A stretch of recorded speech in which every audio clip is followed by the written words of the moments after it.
Télévision rwandaise, bonjour et bienvenue à la grande édition. Ce vendredi, le président de la République, Paul Kagame, a reçu au village Urugwiro le directeur général de l'Agence française de développement qui est venu au Rwanda à l'occasion de l'inauguration officielle des bureaux de l'Agence française de développement au Rwanda qui s'est déroulée hier.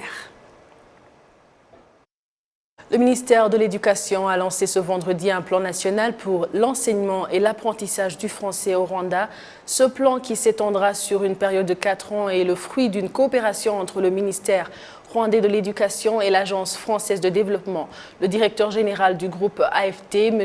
Rémi Rioux, a souligné que ce plan est une preuve des engagements que prend le Rwanda à l'égard du français et que l'Agence française de développement est prête à accompagner techniquement le ministère de l'Éducation dans cette importante orientation. Il ne s'agit pas d'un projet, il s'agit du plan national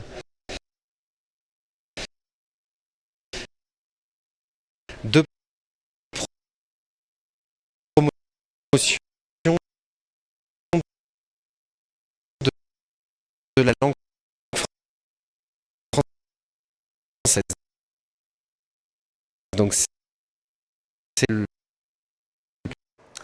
La ministre de l'Éducation, Valentine Uwamariya, remercie le groupe AFD pour avoir choisi le Rwanda dans ce projet pour travailler avec le Mineduc pour renforcer l'enseignement et l'apprentissage du français dans tous les niveaux d'enseignement du système éducatif rwandais.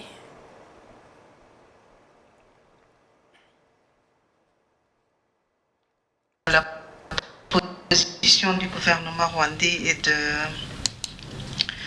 Quand on regarde dans la vision 2050, c'est de former un Rwandais qui est capable de s'imposer sur le plan global. S'imposer demande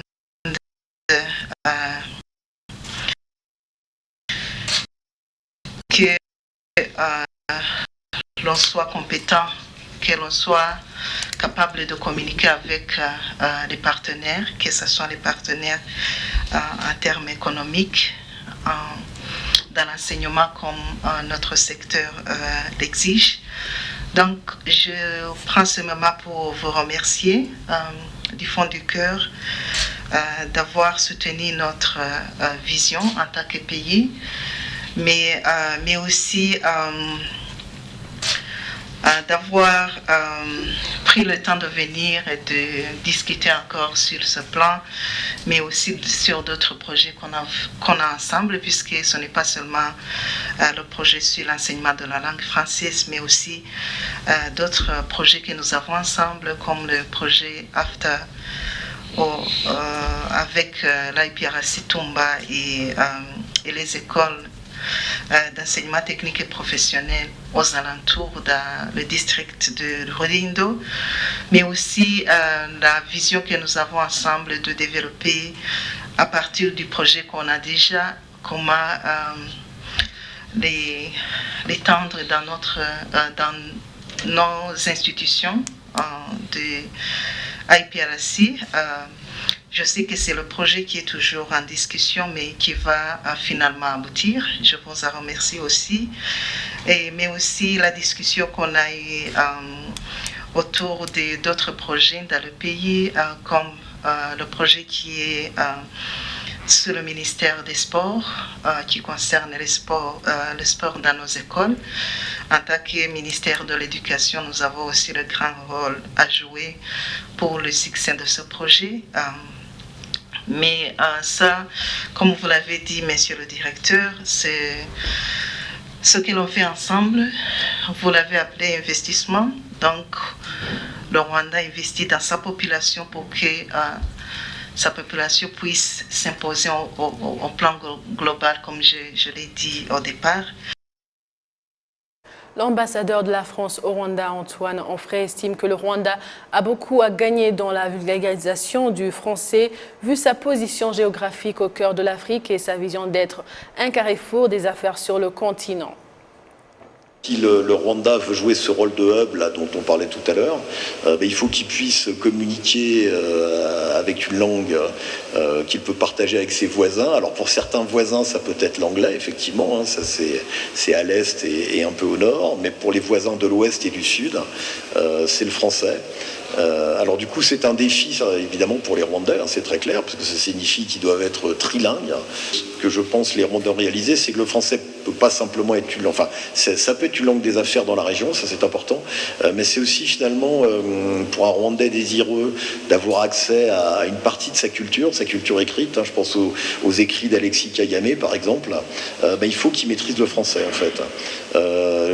Une partie aussi de vos artistes, de vos écrivains, de vos auteurs de pièces de théâtre, hein, je pense par exemple à Dorothy Rugamba, par exemple ça, une de ses pièces les plus fameuses là c'est Bloody Niggers. Alors le titre il est anglais, mais la pièce elle est en français, donc si on veut la lire, si on veut la comprendre, il faut être francophone. La plupart des écrivains aussi rwandais ou rwandaises, membres de la diaspora, pour une bonne partie d'entre eux en fait écrivent en français, hein, Scholastique Mukasonga, vous avez comment Béatrice Ogume-Mérès. De l'éducation à l'économie, la Chambre des députés a entendu ce vendredi les explications du ministre des Finances et de la Planification économique sur les observations consignées dans le rapport 2019-2020 de l'auditeur général des finances publiques, explications qui l'ont convaincu. Kassim Youssouf. Après avoir analysé le rapport de l'auditeur général des finances publiques, la commission parlementaire de l'audit des finances publiques a fait observer qu'il y a eu certains manquements quant à la planification et le suivi des activités des projets publics et la passation des marchés qui n'ont pas été conformes à la loi. Les parlementaires ont notamment posé des questions concernant des projets qui démarrent sans qu'une étude de faisabilité ne soit faite, la passation de marchés effectués à des prix supérieurs au budget prévu, des fonds qui retournent aux bailleurs parce qu'on n'a pas pu les exploiter, des activités qui sont mises en place et d'autres biens qui sont achetés mais qui ne sont pas exploités, les projets qui n'avancent pas, le retard dans le remboursement des entrepreneurs et autres. Les parlementaires ont fait remarquer au ministère des Finances et de la Planification économique que la mauvaise gestion a un effet nuisible sur la population et ruine même le pays dans son ensemble. À titre illustratif, les députés ont indiqué que ces projets avancent à pas de tortue alors qu'ils sont évalués à environ 114 milliards, que des entrepreneurs ont abandonné des projets d'environ 12 milliards parce qu'ils n'ont pas été payés et d'autres pertes. Le ministre des Finances et de la Planification économique, le docteur Ndagijimana Uziel, admet que ces erreurs ont été commises et que beaucoup a été fait pour les corriger. Nous nous sommes engagés à suivre les projets, nous assurer de leur mise en exécution et leur avancement et qu'on effectue un rapport sur l'avancement du projet et que le temps imparti soit respecté.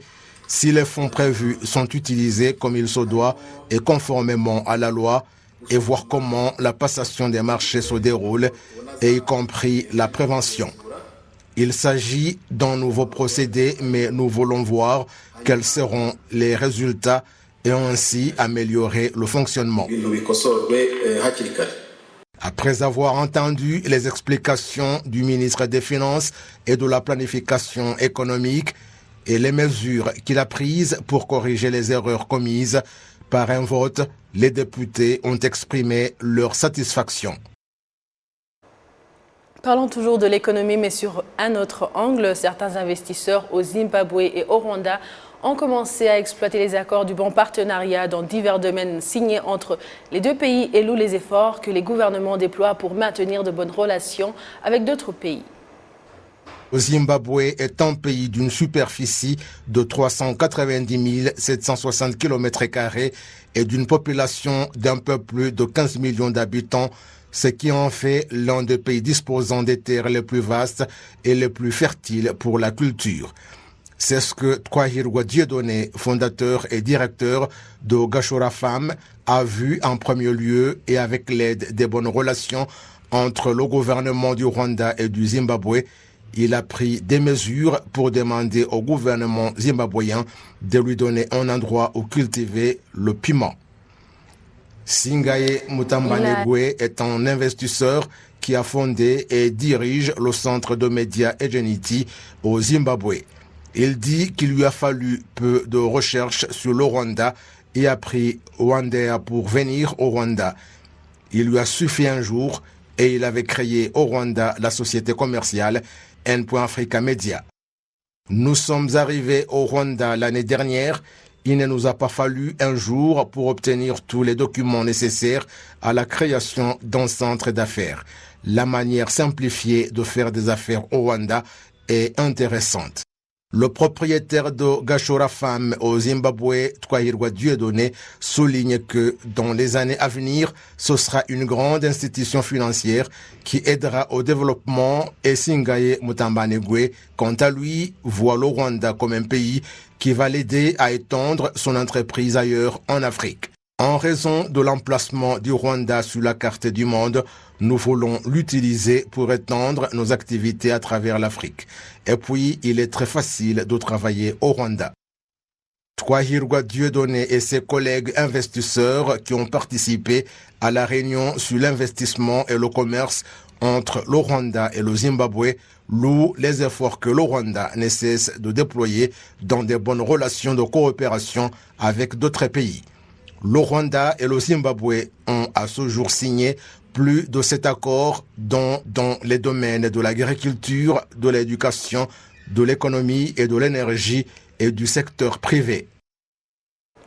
Place maintenant au tourisme pour parler du district de Nyanza au Rwanda, au sud du Rwanda, qui vient d'initier le tourisme culturel et historique dans la région qui permettra de promouvoir le tourisme en général dans cette province. Le point avec Jean-Damascène Maneshinou. Le plan directeur de ce tourisme culturel et historique dans le district de Nyanza présente les voies par lesquelles passera ce tourisme, ainsi que le tourisme à base communautaire, y compris l'artisanat. Ces attraits touristiques de Nyanza, ancienne capitale du pouvoir royal au Rwanda, s'ajoutent aux atouts historiques de ce lieu, tels que le siège du roi Mutara III Rudahigwa. La population de Nyanza estime que la réalisation de ce plan permettra de développer l'économie de la région et accélérer ainsi son évolution. Le district de Nyanza indique que ce projet de développer le tourisme culturel et historique sera largement axé sur les réalisations de la population locale.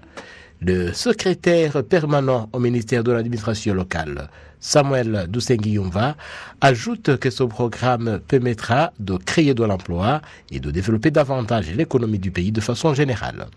La mise en pratique de ce projet de développement du tourisme culturel et historique dans le district de Nyanza sera menée conjointement par le district de Nyanza, l'Office rwandais de développement, le Fonds allemand de développement international et l'Académie rwandaise de la culture.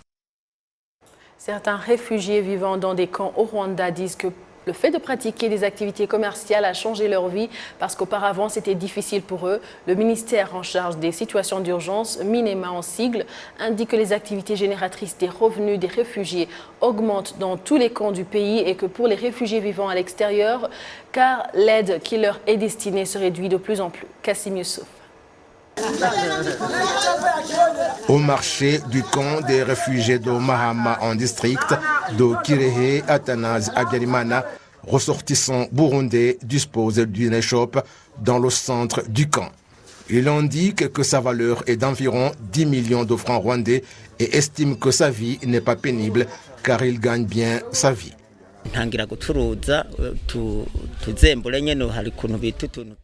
J'ai commencé à vendre quelques produits et l'activité a grandi petit à petit. On nous accorde des prêts et nous travaillons jusque là où nous sommes. J'ai des enfants qui fréquentent des écoles en dehors du camp et je paie leurs frais de scolarité. Je m'approvisionne à Kigali, parfois à Kabarondo et j'ai un véhicule. Tout va bien. Ihogoza Vestine, en provenance de la République démocratique du Congo, et ses compatriotes ont été déplacés du camp de Gihembe en district de Gicumbi. Elle a aujourd'hui un atelier de couture et vend des pagnes. Vestine indique qu'elle ne manque pas de moyens pour subvenir aux besoins de sa famille. Opinion qu'elle partage avec Kabanyana Jacqueline qui vend des pommes de terre dans le camp. J'essaie de me mettre en tête que plus je vais faire la couture, plus je vais progresser. Il arrivait que je gagne environ 200 000 francs et que j'utilisais pour acheter d'autres produits, mais il faut toujours rester avec quelque chose pour subvenir aux besoins de la famille parce que je suis seul à m'occuper des enfants qui sont encore petits.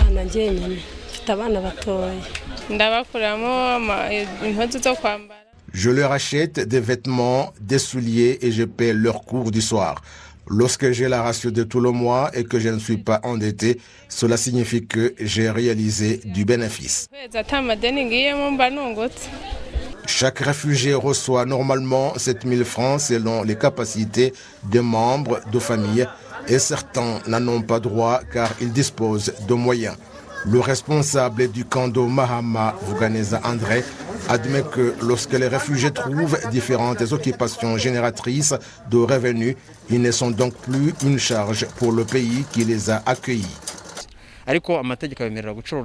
Certains se débrouillent bien et d'autres sont aidés parce que la loi leur permet de travailler partout dans le pays.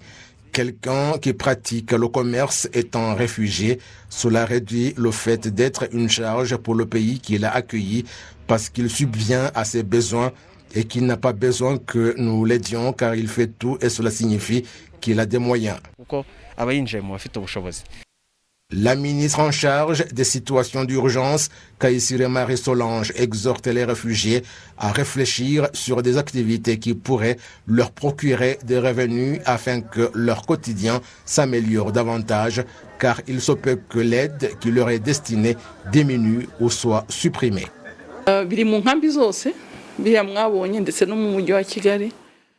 C'est dans tous les camps et même parmi les réfugiés qui sont en ville. Lorsqu'on travaille pour son développement, on se construit en tant que famille et on consolide conséquemment le pays. Et c'est ce que nous les invitons à faire afin que dans l'avenir, s'il y a quelque chose qui survient et qui fait que cette aide diminue, qu'ils soient des gens capables à subvenir à leurs besoins.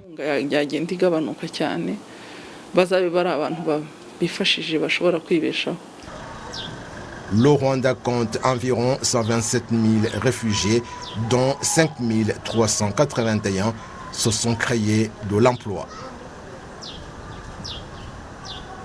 Les responsables de la mairie de la ville de Kigali ont convié ce vendredi les membres de la Fédération du secteur privé pour la ville de Kigali à des échanges en vue d'établir des stratégies visant le développement économique de la capitale.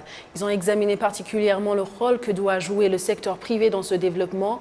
Le maire de la ville de Kigali, M. Pudence Rubingisa, a indiqué que le secteur privé a démontré sa volonté de développer la ville et que cela est visible pour tous, tant à l'intérieur qu'à l'extérieur de Kigali, mais que la priorité devrait être donnée à la promotion des investissements en mettant en évidence les opportunités dans le secteur de l'urbanisme, les affaires, le divertissement et la promotion de l'octroi d'un service de qualité.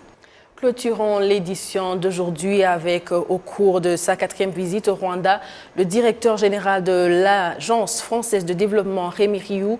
Outre sa signature des différents accords avec le gouvernement rwandais, il a aussi eu une rencontre avec la directrice générale de BRD, la Banque rwandaise de développement, Kameta Pichette Sainzoga. Rémi Rioux a expliqué que l'agence dont il a la charge a créé Digital Africa qui sera la pilote par l'une des entités de l'agence en vue d'accompagner les efforts du Rwanda dans sa digitalisation au Rwanda.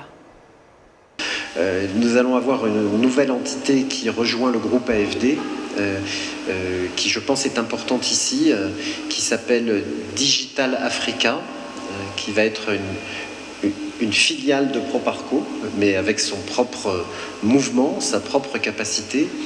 Et je crois que c'est particulièrement important ici au Rwanda que cet acteur Digital Africa prenne aussi sa place, parce que nous avons ce grand projet avec le gouvernement rwandais sur le digital, bien sûr. De son côté, la directrice de la BRD s'est réjouie du financement de 20 millions de l'AFD qui va soutenir le secteur privé durement touché par la pandémie de Covid-19.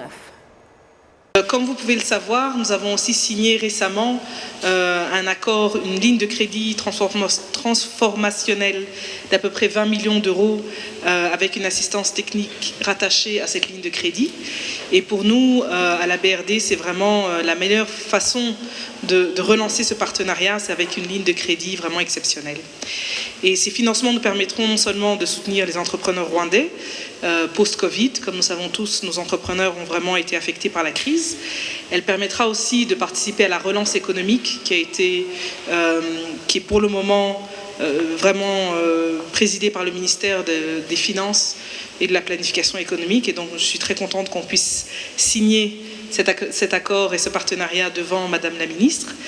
Et j'aimerais aussi insister que cet accord nous permet d'aller au-delà simplement de cette ligne de crédit de 20 millions d'euros et créer un partenariat à moyen et long terme entre nos deux institutions.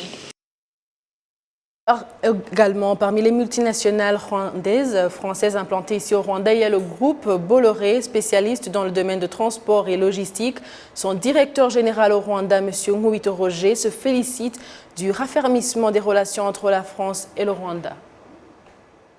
C'est très positif et c'est de bon augure pour la suite. Nous constatons qu'il y a des entreprises françaises qui continuent à s'intéresser au Rwanda de plus en plus. Le groupe Bolloré n'a pas attendu le réchauffement des relations pour s'implanter. Nous sommes ici depuis 1965 et depuis 4 ans, le groupe a étendu les activités sur d'autres domaines, le cinéma et les spectacles avec Canal Olympia à Ribeiro, la fibre optique avec Canal Box et le Pay TV avec Canal+. En plus de la logistique, nous sommes ici au Prime Economic Zone à Masoro, où nous avons investi plus de 6 millions de dollars pour la première phase de notre base logistique. Nous avons l'intention cette année de démarrer la deuxième phase qui va coûter presque autant. Merci à vous tous qui avez choisi la télévision rwandaise pour vous informer. Au nom de toute l'équipe qui a réalisé cette grande édition, je vous dis à la prochaine et d'ici là, portez-vous bien.